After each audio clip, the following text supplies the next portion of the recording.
भाई मेरा इंग्लिश नहीं आ रहा और आजकल सुना है स्टूडेंट वीज़ा दे नहीं रहे हैं। शॉर्ट स्टे से लेके लॉन्ग स्टे पे आ गए, लॉन्ग स्टे से लेके अब जब आएंगे तो हम अगेन उसके अंदर भी आपको वर्क रेट्स होते हैं, आप यहाँ पे काम करके वापस जा सकते हो। जैसे किसी के फूफागात आएगा, यहाँ बिजनेस है तो वो बुला सकते हैं किसी को। तो ऐसे कौन देता है कि हमको पहले जॉब ढूंढनी है? अगर कोई इंडिया से ज्यूमिंग कर रहा है तो उसको 70,000 की जॉब ढूंढनी है या ऐसा कोई सिनेरियो है जिसके अंदर किसी के TR नहीं हो रही, पढ़ाई के बाद दिक्कत आ रही है और तो किसी को डर लग रहा है हमारा इंग्लिश नहीं हो पा रहा है? ऐसे बहुत सारे लोग हैं।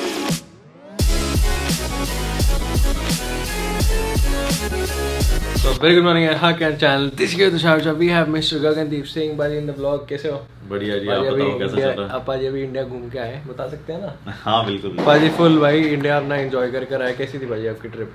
ट्रिप जबरदस्त थी। ट्रिप बढ़िया रहा, जो करने गए थे वो करके आए, अच्छा एंजॉय किया, खाना पीना मस्त। सब इंडिया का खाना तो मजेदार ही होता है। जबरदस्त, वेट बढ़ा के आए। तो भाई आज की इस वीडियो में हम लोग ऐसे वीज़ाज़ के ऊपर बात करने वाले हैं जो नए हैं मेरे लिए और आप लोगों के लिए जो जैसे मतलब जो मेरे जैसे ही हैं, ठीक है? क्योंकि भाई ये वीज़ाज़ हम लोगों ने कभी सुना ही नहीं, but these visas already exist in the market. So you can say कि ये visas out of the box है। बहुत कम लोगों को पता होता है, बहुत कम एजेंट्स रिकमेंड करते हैं इन वीज़ाज़ को, क्योंकि लिमिटेड नॉलेज और बाकी सारी चीज़ होती है। बट पाजी को बहुत सारी चीज़ें पता है भाई, मेरे को तो पता भी नहीं था ऐसे वीज़ा होते हैं जो आप लोग चूज़ कर सकते हो व्हाइल कमिंग टू ऑस्ट्रेलिया। और if you are already in Australia then you can choose these options. हम लोग इसके अंदर कौन कौन से पाजी वीज़ा डिस्कस करेंगे आज? तो बेसिकली हम ये डिस्कस कर रहे थे कि हम आज शॉर्ट स्टे से लेके लॉन्ग स्टे तक के डिस्कस करेंगे और लॉन्ग स्टे से लेके परमानेंट तक की।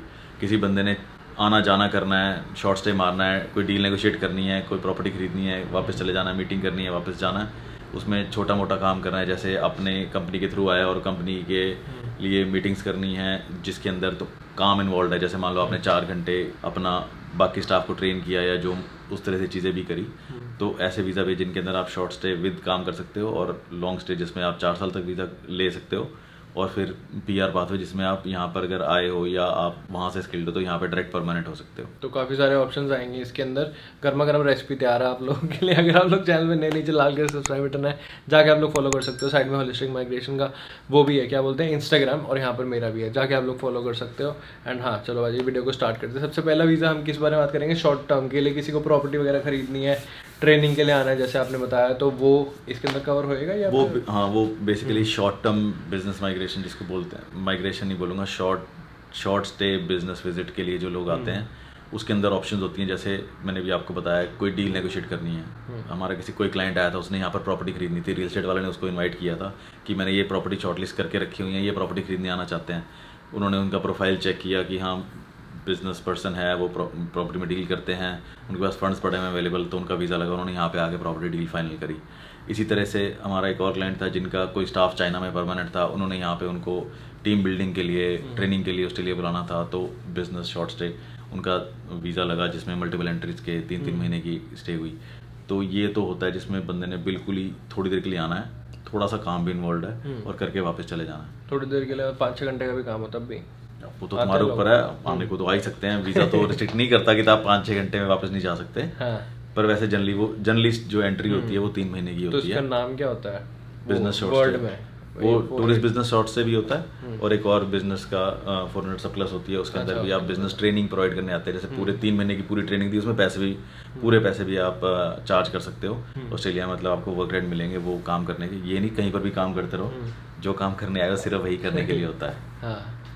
और कौन से वीज़ास हम लोग कवर कर सकते हैं? उसके बाद फिर लॉन्ग टर्म बिजनेस वीज़ा आ जाते हैं जिसके अंदर आपने 3 या 6 महीने से ज़्यादा देर रहना है। जैसे पुराना वीज़ा के अंदर हमारे को स्पॉन्सरशिप नहीं चाहिए, उसके अंदर हमारे को सिर्फ इनवाइट चाहिए कि कौन इनवाइट कर रहा है, क्या करने आ रहा है। अगर इनवाइट नहीं भी है, अगर आपके पास रीज़न है आप किस चीज़ के लिए आ सकते हो तब भी आ सकते हो। पर अगर आप जैसे 6 महीने, 7 महीने, साल के लिए आना है तो आपको स्पॉन्सरशिप भी चाहिए, जिसके अंदर आपको कोई बंदा स्पॉन्सर करता है कि ये हमारे स्पॉन्सरशिप हैं, ये हमारे फाइनेंशियल हैं, और ये चीज़ें इसने 6 महीने या 8 महीने में प्रोवाइड करनी है। अगेन उसके अंदर भी आपको वर्क रेट्स होते हैं, आप यहाँ पे काम करके वापस जा सकते हो। जैसे किसी के फूफागात आएगा, यहाँ बिजनेस है, तो वो बुला सकते हैं किसी को? नहीं बुला सकते हैं, पर अब मान लो हम किसी के लिए कर रहे हैं, उसका यहाँ पे रेस्टोरेंट है और वो इंडिया के अंदर आजकल फ्यूजन चल रहा है, एग्जाम्पल चाइनीज इंडियन फ्यूजन या कोई भी जापानीज इंडियन फ्यूजन चल रहा है, तो वो चाह रहे हैं कि इंडिया में वो बड़ा हिट है, दिल्ली में उसने 5 रेस्टोरेंट खोल लिए, उनका जो मेन शेफ है उसको यहाँ पर आके 3 महीने यहाँ के स्टाफ को ट्रेन करके जाना है, अपनी सारी जो उसकी नॉलेज है वो रब करके जानी है, उसको यहाँ पर नॉलेज डिलीवर करनी है। तो वो उसके लिए वो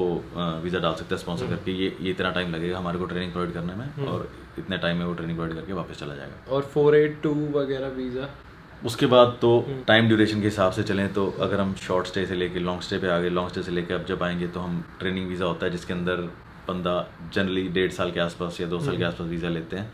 उसके अंदर क्या होता है कि बंदा ओवरसीज़ में है या बंदा यहाँ पर है, वो अपनी फील्ड से एटलीस्ट 2 साल में 1 साल एसोसिएटेड रहना चाहिए। अब एसोसिएटेड का मतलब क्या है, या तो 1 साल की पढ़ाई या 1 साल का फुल टाइम एक्सपीरियंस या मिक्स।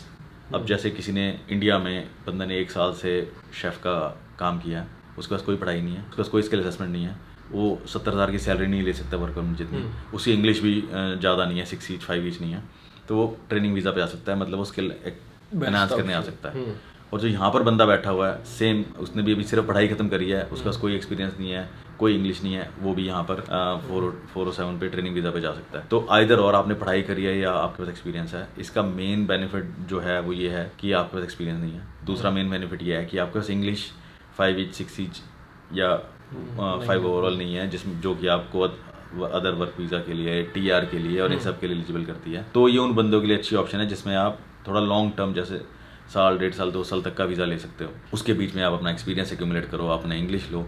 और ये सबसे बड़ी बात क्या है कि ये सारा एक्सपीरियंस आपका एम्प्लॉयर वीज़ा के लिए या PR के लिए वो रेलिवेंट है और वो यूज़ होता है। तो इसमें किया हुआ एक्सपीरियंस यूज़ करके आप आगे 482 वर्क परमिट डाल सकते हो।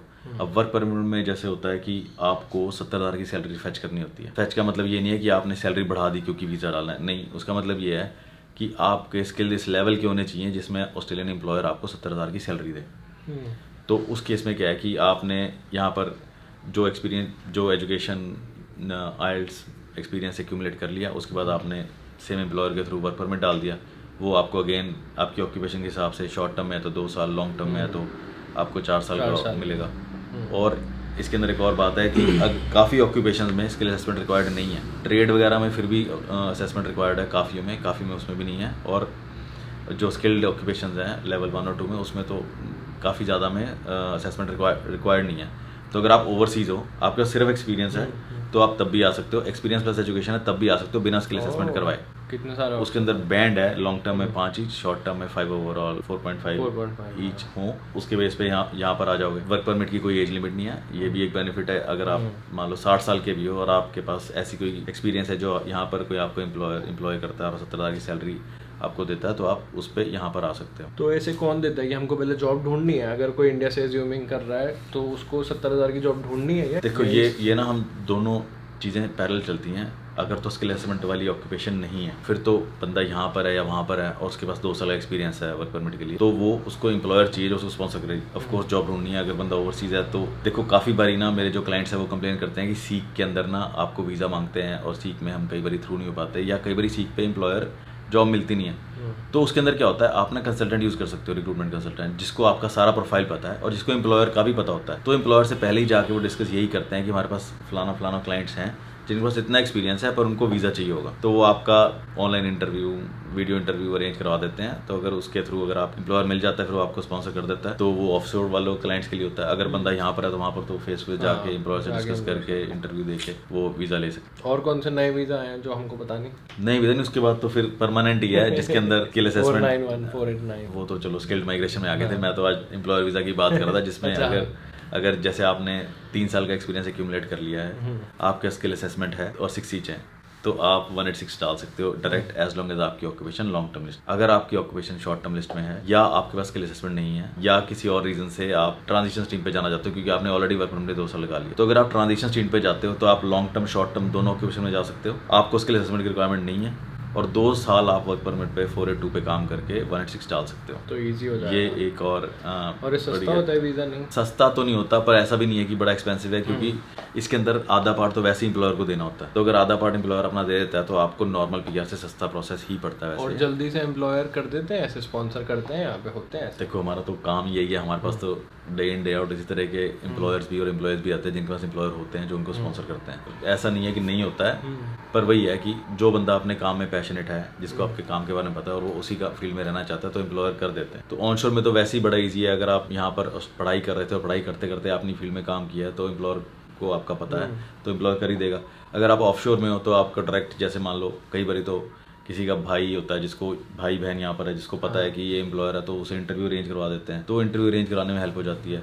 या कंसल्टेंट के साथ वो खुद जाके मिलाते हैं, एक फेस हो जाता है ना, फ़ोन पे बात से बेटर हो जाता है, तो कंसल्टेंट काफ़ी हेल्पफुल होते हैं। तो ये सारी चीज़ें करके आप training visa, work permit, short business, long business, तो इस तरह से आप काफ़ी ऑप्शंस होती हैं जो आप कर सकते हो, जो रेगुलर रूटीन में बंदे नहीं करते। मैं उनके लिए ही ये कह रहा था कि उन लोगों को पता होना चाहिए कि भाई तुम प्रॉपर्टी खरीदने यहाँ पर आ सकते हो, तुम मीटिंग करने आ सकते हो, कोई बिजनेस एक्सपेंशन डील करने आ सकते हो, कोई प्रोडक्ट लॉन्च करना है। जैसे हमारे एक और क्लाइंट है, वो एक मशीनरी बनाते हैं, वो मशीनरी के लिए यहाँ पर उसके पेरेंट्स अक्सर यहाँ पर आते हैं, वो सप्लायर्स ढूंढने आते हैं, सप्लायर से मीटिंग करने आते हैं, सप्लायर उनको इन्वाइट भेजता है कि हाँ हम प्रोडक्ट शायद ले लेंगे, हम मीटिंग करना चाहते हैं। तो ये सारी चीज़ें, इस तरह के इन्विटेशन से अपने बिजनेस एक्सपेंशन के लिए मैं तो एडवाइस करता हूँ कि जो बंदों के बिजनेस हैं, जो उनको लगता है यहाँ पे एक्सपैंड कर सकते हैं, उनको तो डेफिनेटली ये चीज़ देखनी चाहिए।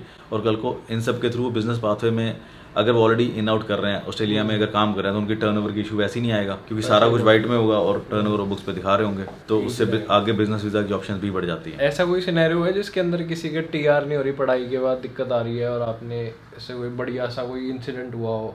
नहीं, इंसिडेंट तो खैर क्या है, मैं किसी टैक्सी में जा रहा था, तो टैक्सी वाले भाई ने मुझे बताया कि भाई मेरा इंग्लिश नहीं आ रहा और आजकल सुना है स्टूडेंट वीज़ा दे नहीं रहे हैं, तो अब मैं क्या करूं। ये इंडिया की बात है? यहाँ की बात है। हाँ। वो ऑलरेडी किसी रेस्टोरेंट में काम कर रहा है, एम्प्लॉयर उसके पास है, ऑलरेडी जॉब रेडी उसका साल का हो चुका है, 1.5 साल के आसपास एक्सपीरियंस हो चुका है, पर उसका इंग्लिश नहीं आ रहा, TR में स्टक है। एम्प्लॉयर वीज़ा आजकल जैसे सभी को पता है कि आजकल स्टूडेंट वीज़ा में थोड़ी दिक्कत आ रही है, कम अप्रूवल हो रहे हैं, तो और बंदा वैसे भी नहीं डालना चाहता ना कि अब मैं वीज़ा रिफ्यूजल हो जाएगी, ये हो जाएगा, तो हम ऑप्शंस क्या हैं। तो उसी से वही डिस्कस हो रहा था कि वाई नॉट कि आप 407 डाल दो, क्योंकि उसमें तो 4.5 की रिक्वायरमेंट है और 4.5 भी ओवरऑल है। अगर आपके किसी में कम भी रह जाते हैं तब भी दिक्कत नहीं आ सकती ना। और 1.5 साल का वीज़ा मिलेगा, 1.5 साल में वो अपना सारा 1.5 साल एक्सपीरियंस उसके पास ऑलरेडी है, 1.5 साल का और एक्सपीरियंस एक्यूमुलेट करके वो 3 साल में जब 60 चलेगा तो सीधा डायरेक्ट PR डाल देगा, TR पे जाने की लोड़ नहीं है। क्योंकि TR हमें क्या देती है ना, TR हमारे को सिर्फ टाइम दे रही है, वो हमारे को तो कुछ नहीं दे रही।